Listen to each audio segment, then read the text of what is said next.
expunged and purged, and if need be blasted from the surface of the earth. Lift up your heart. I was 9 years old. I learned about it much later. Then I just knew I was small and cold. War doesn't start with gunshots. For me, it started when I stopped feeling my toes. I woke up before dawn, not because I had slept enough, sleep had been gone for a long time, but because I was cold. The cold didn't wake you abruptly. It slowly crept out of the floor, out of the walls, out of the air, and at some point, you just realized that if you didn't move, you would never be able to move again. I lay there, not opening my eyes, saving energy. Everyone did that. Mom was breathing next to me. I could hear something whistling inside her, not loud, but constant. She had been breathing like that for several months. The blankets didn't warm. They just lay there.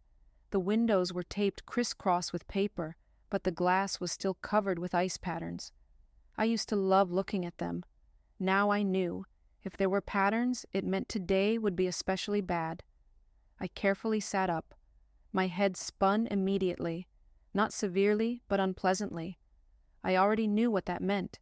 It meant there hadn't been enough food yesterday, or the day before yesterday, or always. On a stool by the wall lay bread, not a whole loaf. A small piece, dark, moist. Mom divided it in the evening, always precisely, always silently. She looked not at the bread, but at the knife. I thought that if she looked at the bread, her hand would tremble. I didn't touch it. You couldn't eat it right away. If you ate it right away, it would be worse later. "Get up," Mom said quietly, not opening her eyes. I nodded, though she couldn't see it. We didn't talk in the mornings. Words also required strength. I pulled on my coat. It was too big. My father used to wear this coat. When I put it on, I felt like I disappeared inside. Father had been gone for a long time.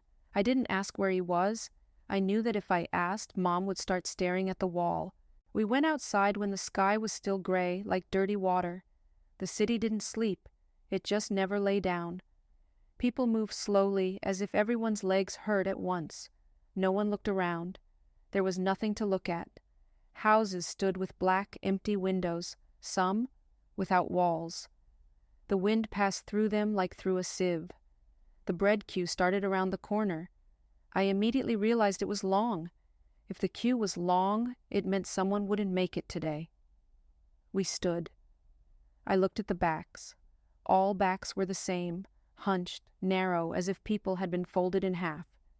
In front of us stood a woman with a girl. The girl was younger than me. She held an empty tin mug and periodically looked into it, as if something might appear there. I looked away. Looking at children was the hardest thing. The queue was silent. Sometimes someone coughed. Sometimes snow fell from the roof. That was louder than any conversation. At some point, the person in front took a step and lost balance. He simply sat on the ground. Not fell, sat. No one rushed to help immediately.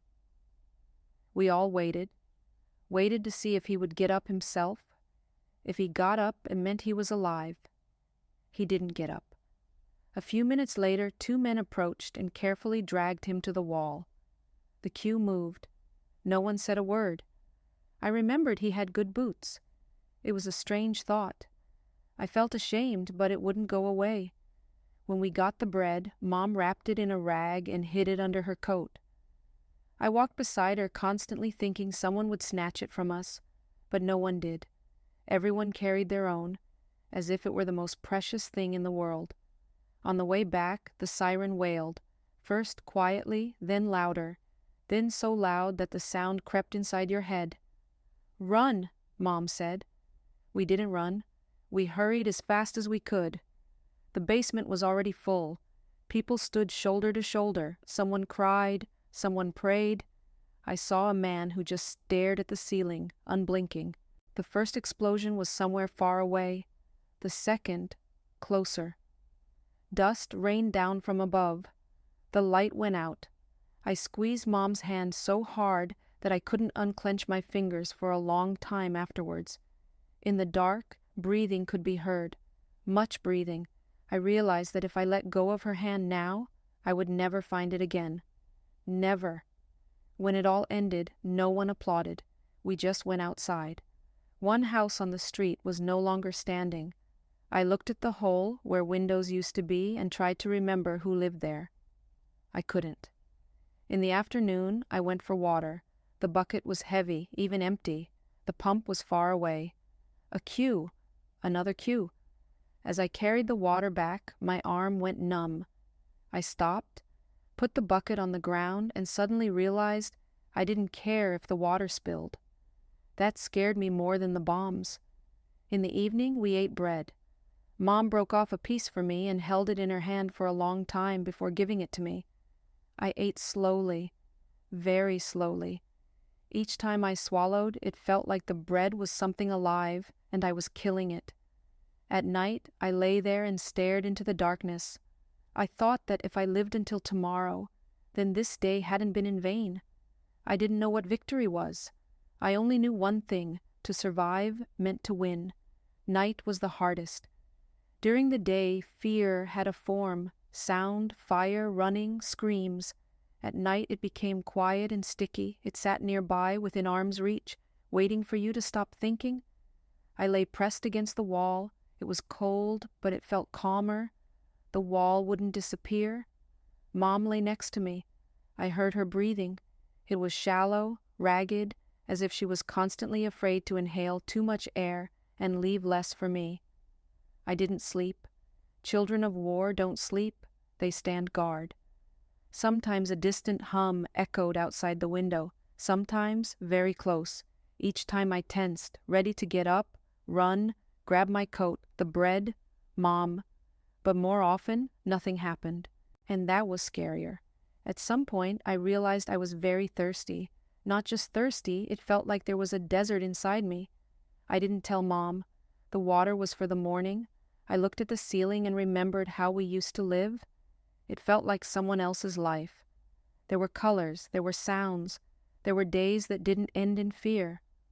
I fell asleep towards morning, briefly, in snatches. I dreamed I was running, not from anything, just running. And it wasn't hard. I woke up to an explosion. Not a siren, an explosion.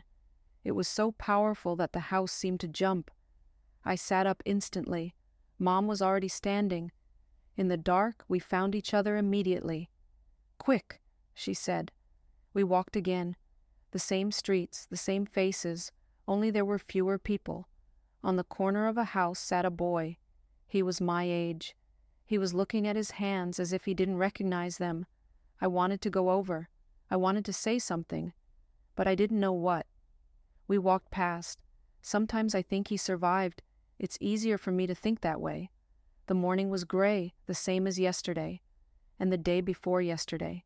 1942 knew how to make days alike, so you would stop counting. We stood in line again. This time it moved slowly, too slowly. I felt my legs turn to cotton. The world swayed slightly. I leaned against Mom. She hugged me, but I understood. It was hard for her too.